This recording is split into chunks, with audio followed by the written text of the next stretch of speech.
is Monday, November 21st of 2022, and this is Thanksgiving Day weekend here. Week here in the United States. And this is Guy's Daily Drive. Bam!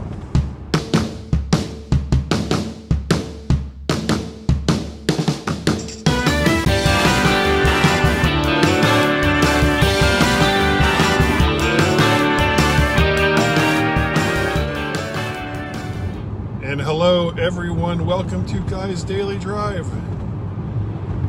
It is cold, not windy, it's clear, quite glary.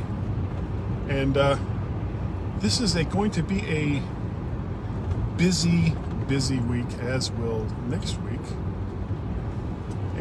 But that's not all I'm going to talk about. Last week, an unfortunate event happened where a friend of mine passed away in Ohio, and she was the sister of another good friend of mine. I'll just say David, who I've kept in touch with since I left Ohio in the early mid 80s, I guess. And we've gotten together on at the very least 2 to 3 times a year, along with his wife Joyce. COVID has put a kibosh on that the last couple of years, but it hasn't set it aside entirely. I have managed to get there once or twice, but I found out about her passing Wednesday morning, and they were having a very, very fast memorial service. It was going to be on that last Thursday, because someone else in the family was going in for some surgery, and they wanted to be sure that that person could attend. So I did some quick finagling, and at first I checked to see how much it would cost me to fly, and between the flights and a rental car for while I was there, it was going to be, and the hotels, which of course were given, it was going to cost me almost $1,000, and it's like I can't do that. So I arranged for some time off from work and let them know that there was a possibility that I wouldn't be able to get in there on Friday, which was a cover day for me, and I got the okay. And so Wednesday, after between 12 and 1, I wrapped up what I was doing at work, at home at work, and started, packed the car up, started my drive to Ohio. And as I've said many times, I despise the Pennsylvania Turnpike. However, it is the shortest route. So I went ahead and bit the bullet, just got on the Pennsylvania Turnpike, and once again, my dislike of that road reared its ugly head as there was an accident just past this tunnel, which held up traffic for over an hour, which meant that if I had gone the way that I normally go, which is, I call the southern route, I-68 to I-70, which is about an hour longer, it would have been essentially the same, and I wouldn't have had to deal with the hellscape of the Pennsylvania Turnpike.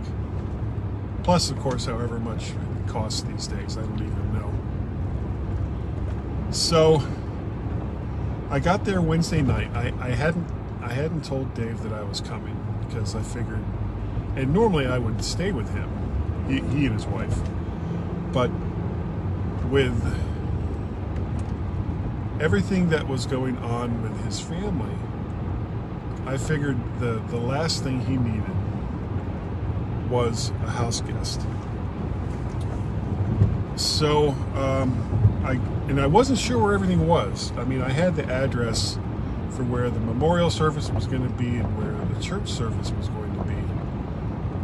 but I hadn't been to where the memorial service was, and I hadn't been to that church since Dave and Joyce had gotten married. So I figured, okay, I'll just stay someplace close to Dave's house, and that's that'll be close enough for everything that's going on. So I stayed at a Hilton Garden Inn, which with my AARP, yay, I'm old, discount, and being a Hilton Rewards member, I got the room for about $100.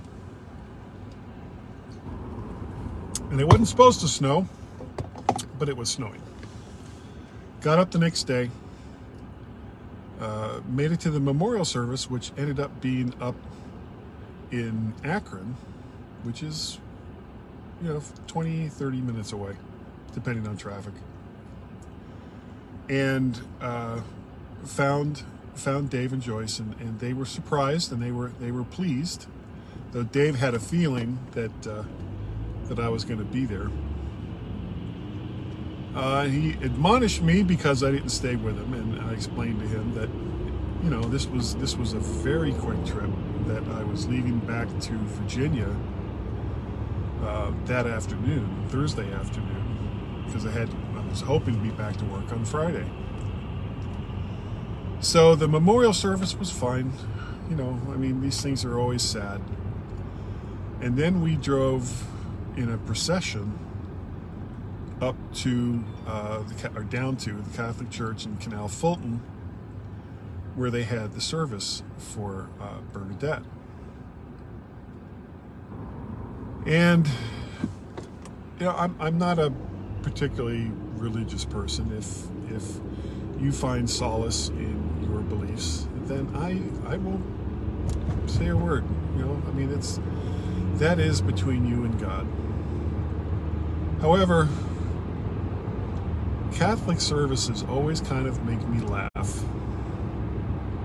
Not because there's anything particularly funny, in particular about memorial mass or even regular services.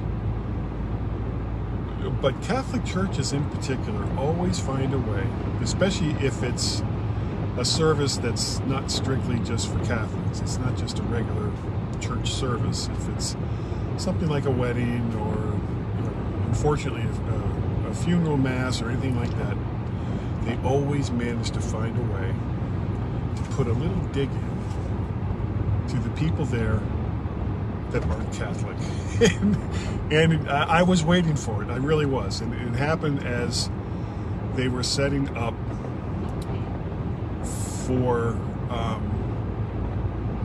I can't think of what it's called. They break the bread and they have the wine, and there's a name for it, and it's escaping me. A lot of I was brought up Lutheran, and they did it too. But regardless, it was during this, just before he was calling for the people that were Catholic to come up and sip from the cup and have a piece of the bread, the body of Christ, the blood of Christ. He was like, okay, well, you guys need to know that this is just for Catholics, okay? If you're not Catholic, don't come up here and get some wine and have a piece of bread, because that's sacrilege. So this is just for us. And I don't know, it just made me laugh. As it turned out, there were very few people there that actually were Catholic outside of David's family. So that part of the service didn't really take very long.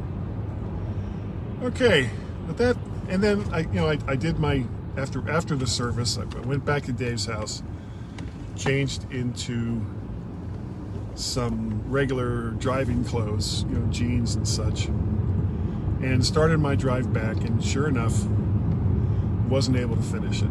I took the southern route because I didn't want to hit all that nonsense coming off the Pennsylvania Turnpike. Plus, it was supposed to snow, and it was like, I'll just go the way I normally do. And lo and behold, of course, there was a traffic jam in West Virginia that lasted about an hour. I was like, not only did the drive take longer, because just naturally that route takes longer, it took even longer because of the traffic jam. And I got about as far as this small town, about 150 miles away from being home, called Frostburg. And I was just all done in. And I had like another 2 to 3 hours to go, and there was just no way I was going to make it. So I just gave up. Spent the night in Frostburg, got up early the next day, got some breakfast there at the hotel, and finished the drive, and was at work by 11 o'clock, which gave me enough time to do all the important things that I needed to do. But that's it. There's other stuff going on right now, and I'll talk about that later on in a different Guy's Daily Drive. If you want to get a hold of me, guy@mymac.com or podcast@vertshark.com is the email addresses. I'm still on the Twitters at MacParrot and VertShark. You can also find me, there's 2 other services I've just joined. There's Co-Host and Counter Social, which is probably the most Twitter-like of all the services that I've been looking at. And I am Mac Parrot on both of those. So if you've joined the grand exodus from Twitter, which I'm not going to do, you can find me at Co-Host and Counter Social as Mac Parrot. If you would like to contribute to the madness that is Guy's Daily Drive, you can go to Patreon, patreon.com/MacParrot. You can go to coffee, ko-fi.com/MacParrot, or you can pay a pal at paypal.me/MacParrot. I think that is going to do it for today, which is good because I am almost to work. Thank you all for joining me on Guy's Daily Drive. I really, really do appreciate the fact that you've taken the time to seek me out, watch me say my nonsense, and I will see all of you next time right here on Guy's Daily Drive. Bye-bye.